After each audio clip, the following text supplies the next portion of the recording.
belajar tentang bisminor. Sebelumnya, udah tahu belum bisminor itu apa? Enggak.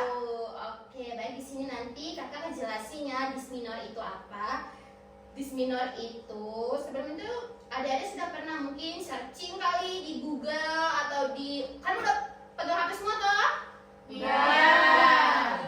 HP-nya dipakai nggak untuk dicari bisminor itu apa gitu? Enggak. Pasti di searching cuma nonton-nonton TikTok doang. Iya. Oke, nggak apa-apa. Di sini baik, kakak akan jelasin dulu ya untuk bisminor itu apa. Bisminor itu dia merupakan nyeri perut pada wanita, dimana dia itu jadi perutnya itu nggak normal. Nah, dimana itu dia tuh bisa nyeri perutnya itu bisa meluas dan juga itu bisa sampai ke pinggang. Jadi ada di sini udah dapat menstruasi belum? Udah. Nah, kakak mau nanya dulu, kalau misalnya kalian menstruasi pernah nggak terasa sakitnya itu sampai ke pinggang, terus sampai kayak pinggangnya itu kram sampai nggak mau niat makan gitu? Pernah nggak? Pernah. Iya. Sampai stres juga ya? Enggak. Enggak. Ada yang iya enggak? Iya. Oke, baik. Kalau misalnya dari perutnya itu sudah sampai ke pinggang, jangan ketawa kau. Ya dikat nanti. Kalau misalnya nyerinya itu sudah sampai ke pinggang dan juga sampai ke punggung bagian bawah, nah itu apalagi sampai ke paha, nah itu biasanya itu ini biasa sudah mau masuk pada masa menstruasi. Nah, itu yang disebut dengan bisminor. Nah, di sini itu ada juga namanya jenis bisminor. Nah, jenis bisminor itu yang pertama ada bisminor primer dan juga bisminor sekunder. Nah, di sini adik-adik bisa lihat ya. Nah, ini bisminor primer dan juga bisminor sekunder. Di mana jenis bisminor primer itu nyeri haid yang muncul secara alami saat menstruasi tanpa ada masalah pada organ reproduksi atau bagian area kewanitaan kita lah untuk anak perempuan. Nah, di mana ini biasanya banyak dialami oleh adik-adik sekalian yang masih remaja ini, remaja perempuan ini, yang masih perempuan muda. Sedangkan kalau bisminor sekunder itu di mana nyeri yang muncul karena adanya gangguan pada reproduksi atau bagian area vagina kita, dan di mana misalnya itu bagian endometriosis. Bagian endometriosis itu bagian rahim. Endometriosis itu kata lain dari rahim, yang dimana itu bisa karena adanya mioma. Tahu mioma nggak? Mioma itu kayak gumpalan daging gitu loh di dalam rahim. Kebayang nggak sih kalau misalnya di dalam rahim itu ada gumpalan daging gitu? Nah, biasanya itu kalau dokter sebutnya itu kadangnya tuh tumor, kalau nggak tumor jinak. Nah, tapi tumor, walaupun dia ini tumor jinak dalam rahim, tapi kalau misalnya kenapa sih kak? Kan ini kan tumor jinak. Kan kalau tumor jinak tuh kan kata-kata kan berarti gak apa-apa dong kalau dia jinak.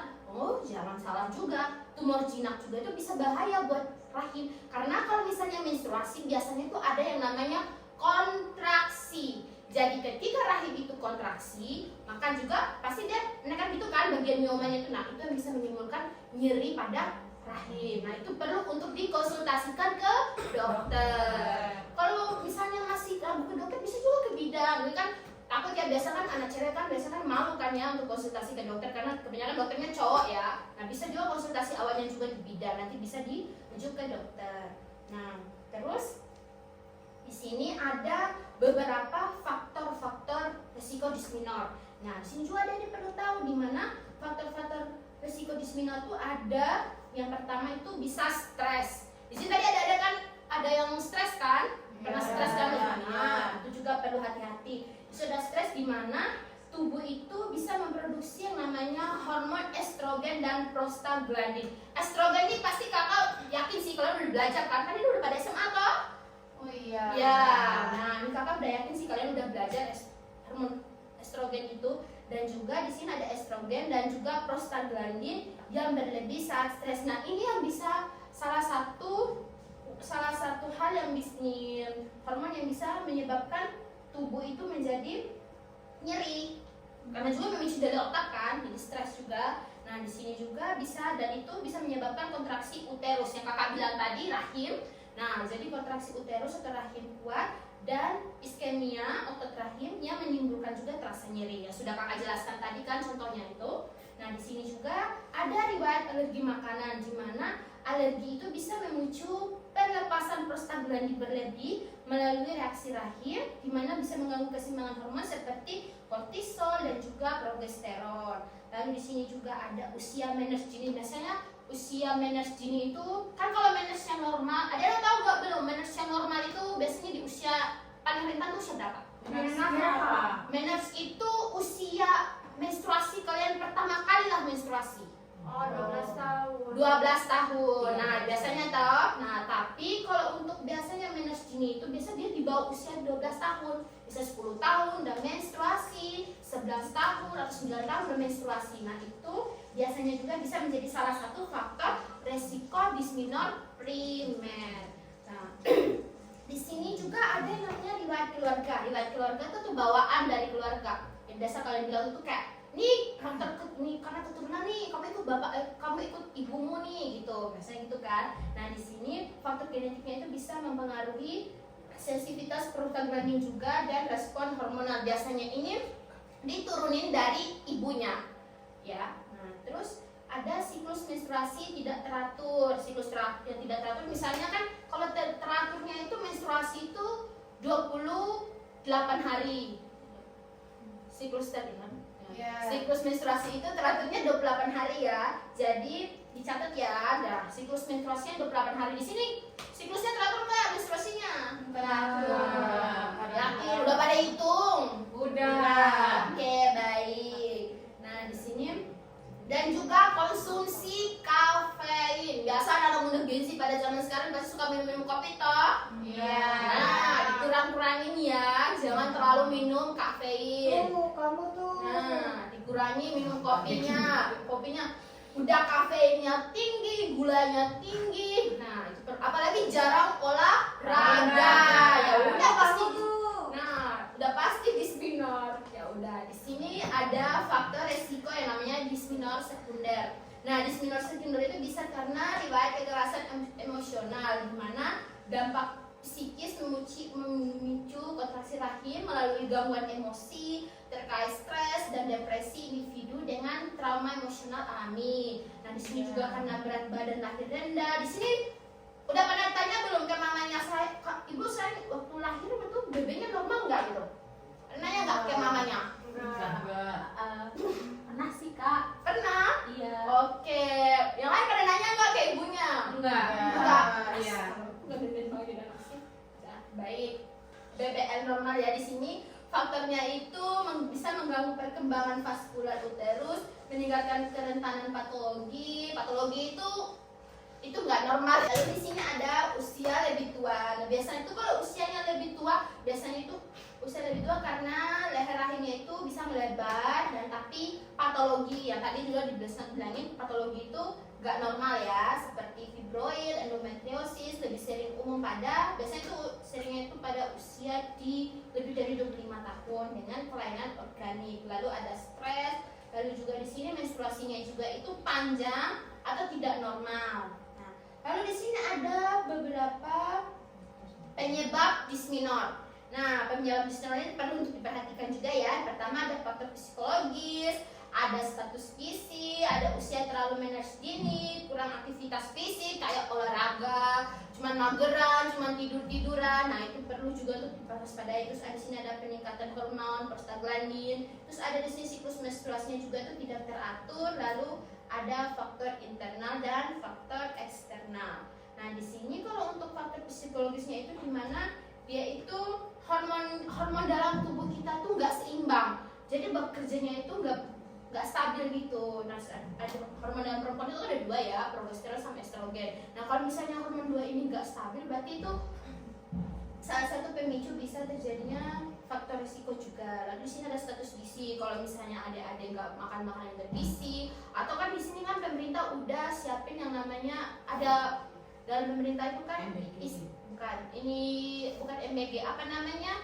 isi piringku. Nah, udah nerapin nggak kata isi piringku itu dalam kehidupan sehari-hari? Nah, bisa diterapin ya. Nah, baik di sini. Lalu di sini juga ada siklus menstruasi tidak teratur. Nah, sekarang ngitungnya menstruasinya itu teratur apa enggak ya? Lalu di sini ada udah ya, faktor internalnya juga itu ada usia menses yang sudah tadi kakak jelaskan tadi tidak ditemukan, di mana lama menstruasi juga itu berhubungan dengan menstruasi juga tidak terbukti berhubungan dengan intensitas nyeri. Kalau faktor eksternal itu stres, udah tadi pola makan, sering makan junk food, makan jadi, suka minum yang kafein. Nah, tuh.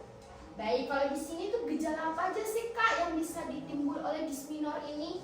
Nah, baik, yang pertama itu bisa nyerinya itu dapat menjalar ke dari punggung sampai ke ini kaki dengan intensitas yang bervariasi pada setiap siklus menstruasi. Jadi kalau misalnya ada setiap kali menstruasi itu pasti aja kayak muncul aja terus dari pinggang sampai ke kaki dan itu terus menerus. Nah, itu perlu diperhatikan. Nah, di sini juga dysmenorrhea juga itu bisa ditandai dengan nyeri haid yang muncul pada hari pertama atau 1 hari sebelum menstruasi dengan durasi umumnya itu 12 sampai 24 jam dan dapat berlangsung 2 sampai 3 hari. Nah, lalu juga di sini ada dysmenorrhea dapat disertai kelelahan, nyeri payudara, dan itu bisa sampai nyeri payudara, sampai mual muntah juga bisa. Kadang-kadang juga sampai kepengen rasa pingsan gitu. Nah, lalu di sini ada intensitas nyeri cenderung berkurang seiring dengan bertambahnya usia atau setelah melahirkan. Nah, lalu di sini bagaimana sih Kak cara mengatasi dysmenorrhea itu? Nah, tadi aku udah jelasin ya gimana sih ini faktor risiko dysmenorrhea itu apa, dysmenorrhea itu apa. Kok dari tadi nggak jelasin sih gimana sih cara kita mengatasi dysmenorrhea? Nah, di sini kita belajar sama-sama gimana cara mengatasi dysmenorrhea. Nah, di sini cara mengatasi dysmenorrhea itu bisa dengan cara yang pertama bisa minum dengan obat-obatan atau juga bisa dengan tanpa obat-obatan. Nah, kalau dengan obat-obatan itu bisa dengan cara pemberian obat analgesik ibu atau dengan analgesik itu biasanya itu jenis obatnya itu bisa kalau kalian mau beli analgesik bisa jenis obatnya itu apa aja sih Kak? Ada ibuprofen bisa juga pakai asam mefenamat, ada juga aspirin dan juga obat-obat penyeri lainnya. Nah, terus lalu di sini ada juga pemberian obat anti inflamasi atau non steroid, namanya NSAID. Lalu di sini juga terapinya juga. Nah, terapinya ini harus penting juga di mana konsultasi juga sama dokter atau juga sama apotekernya ya. Nah, di sini untuk tanpa obat-obatan, nah yang paling mudah lah yang bisa adik-adik mereka tuh temui bisa dengan cara caranya itu yaitu mendengarkan musik klasik dapat membuat tubuh dan bisa buat tubuh kita tuh rileks. Lalu bisa juga dengan aromaterapi, biasanya terserah deh aromaterapinya itu mau pakai apa aja. Ada yang mau suka lemon kayak atau mau suka kopi atau lavender itu terserah. Yang penting itu aromaterapi yang pastinya kalau masuk ke tubuh itu nggak bisa memicu racun. Nah, di sini juga ada bisa peregangan otot perut. Nah, bisa dilakukan dengan peregangan dilakukan selama 10 sampai 15 menit. Nah, ini juga bisa salah satu untuk mengurangi keran dalam perut. Nah, kalau misalnya itu juga nggak bisa dengan cara minum jus. Jus apa sih Kak yang cocok untuk dysmenorrhea? Ya, bisa dengan jus wortel atau juga bisa dengan air kelapa. Kalau memang nggak suka minum jus-jus yang kayak sayur-sayuran gitu bisa juga pakai air kelapa, paling cocok. Lalu di sini kompres hangat. Nah, paling sering kalau misalnya pada saat ini menstruasi kalau nyeri itu bisa dengan pakai kompres hangat. Nah, kompres hangat bisa dengan pakai botol.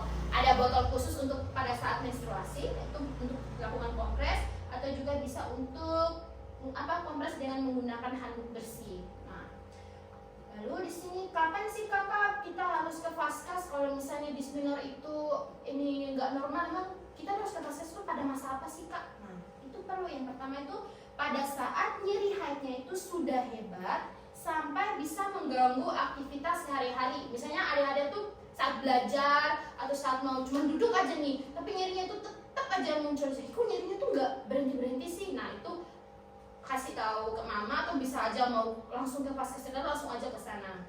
Nah, lalu di sini juga bisa dimana kalau nyerinya itu sudah tidak membaik walaupun udah istirahat atau udah minum obat-obatan tadi atau enggak udah minum yang tanpa obat-obatan tadi kayak air kelapa tapi masih tetap nggak mempan. Nah, itu juga perlu. Lalu di sini nyeri haidnya itu berlangsung sampai lebih dari 2 sampai 3 hari. Nah, di sini juga ada haid di mana haidnya juga itu disertai perubahan serius pada pola menstruasi. Di mana pola menstruasi yang dimaksud ini kalau menstruasinya itu sampai paling terlalu banyak kayak perdarahan gitu. Jadi kayak banyak banget, sampai kalau ganti pembalutnya itu bisa dalam sehari itu bisa sampai 5 kali. Nah itu perlu. Lalu di sini nyerinya itu disertai dengan gejala seperti nyeri panggul. Nyeri panggul itu di panggul bagian sini, bagian bawah perut. Nah itu perlu juga. Lalu di sini jika nyeri haidnya baru, kalau misalnya nyeri haidnya itu muncul memburuk setelah usia dewasa, biasanya itu bukan hanya pada remaja aja ya kan kejadian ini. Nah itu ini bisa menandakan adanya endometriosis atau kista pada rahim. Nah itu perlu juga. Lalu di sini, oke, selesai sudah tentang penyuluhan kita mengenai tentang dysmenorrhea. Apakah ada yang ingin ditanyakan adik-adik sekalian? Saya enggak. Oke, boleh diperkenalkan namanya siapa dulu Kak? Perkenalkan nama saya Bulan. Oke, Bulan. Saya ingin bertanya ke Kak April tentang dysmenorrhea itu. Ya. Jadi kapan kita harus ke dokter? Oke, Iya, kan? dokter. Terima kasih Kak. Udah dijelasin. Oke. Aku kurang ngerti jadi aku nanya. Oke, nggak apa-apa. Nggak Iya, apa-apa ya. Kak. Oke, baik. Berarti di sini mungkin tadi adik Bulan tadi nanya ya, Bulan, Kak? Bulan. Oh ya, adik Bulan tadi nanya ya kapan kita harus ke vaskes. Oke. Teman-teman sekalian bisa diperhatikan ya, bisa diikut. Yang pertama itu tadi udah kakak kasih tahu kalau misalnya itu nyeri haidnya itu sampai mengganggu aktivitas sehari-hari. Misalnya kalau pada saat kita UAS atau kita pada saat istirahat atau lagi nongkrong nih sama teman-teman, kayak cuma duduk aja gak bergerak gitu, tapi nyeri haidnya tuh tetap aja nyeri gitu. Ih kok bisa sih masih aja nyeri gitu. Nah itu juga perlu. Terus nyerinya itu tidak membaik pada saat, kan kita udah nyebutin tadi kalau misalnya mau diredain nyerinya itu bisa dengan obat pereda nyeri, asam flavonoid, ibuprofen ataupun analgesik lainnya itu bisa kan. Tapi kalau misalnya adik-adik udah minum itu masih belum juga mempan, nah juga itu perlu. Lalu di sini juga bisa, dan juga dan ini paling perlu dihati-hati sih. Ini menurut kakak kalian harus langsung ke dokter. Itu dimana kalau nyeri haidnya itu sudah lebih dari 2 sampai 3, apalagi sampai dengan ini disertai dengan demam. Nah itu langsung ke dokter aja gitu. Jadi nanti langsung aja ke dokter, gimana biar dokternya itu periksa gitu. Kalau sampai nyeri haidnya sampai dengan ini demam, itu juga langsung aja ke dokter, diperiksa sama dokternya. Oke, begitu adik Bulan, apakah bisa diterima penjelasan dari kakak? Bisa Kak, makasih. Oke, baik. Di sini mungkin ada yang ingin tanya lain lagi? Oke, perkenalkan diri, namanya siapa, Dek? Namanya Nina. Nina. Oke. Baik, adik Nina mau nanya apa? Kalau haidnya telat gitu, boleh nggak? Oke, baik. Kalau tadi kata adik Nina bilangnya ini kalau misalnya telatnya itu nggak apa-apa kan? Kamu nanya siklus ini haidnya teratur nggak? Ya itu telat itu kadang. Oh, tapi setiap bulannya mens nggak? Iya. Oh iya, nggak apa-apa. Kalau misalnya haidnya telatnya itu sebulan atau beberapa hari gitu? Kayak 3 hari lebih. Oh iya, itu nggak apa-apa. Kalau misalnya haidnya itu cuma telatnya 3 hari atau nggak sampai berbulan-bulan itu nggak apa-apa. Tapi kalau misalnya masih di usia remaja ini emang masih normal, karena itu kan hormonnya masih penyesuaian sama diri kita ya. Jadi itu nggak apa-apa. Kalau misalnya haidnya telat cuma 3 hari itu nggak apa-apa. Baik, bisa diterima? Iya. Oke, masih ada lagi? Kak, izin bertanya. Baik, silakan. Namanya siapa dulu diperkenalkan? Perkenalkan, nama saya Intan. Intan. Jadi kan Kak, kan tadi disebutkan untuk itu ya, menghitung menstruasinya. Nah itu cara menghitungnya bagaimana? Oke, ini pertanyaannya bagus karena masih remaja ya. Nah, baik. Baik, di sini kalau untuk cara menghitung menstruasinya di sini pasti belum pada tahu juga kan gimana cara menghitung menstruasinya. Nah, nanti bisa dihitung dengan cara itu misalnya dari menstruasi pertama, misalnya hari ini tanggal 20. Nanti pada hitunglah dari hari pertama sampai bulan berikutnya itu menstruasi nggak di bulan yang berikutnya, menstruasi yang ke-20. Atau paling mudah kalau misalnya adik-adik pada lupa, ada aplikasinya di Play Store. Bisa dipakai juga untuk menghitung menstruasinya.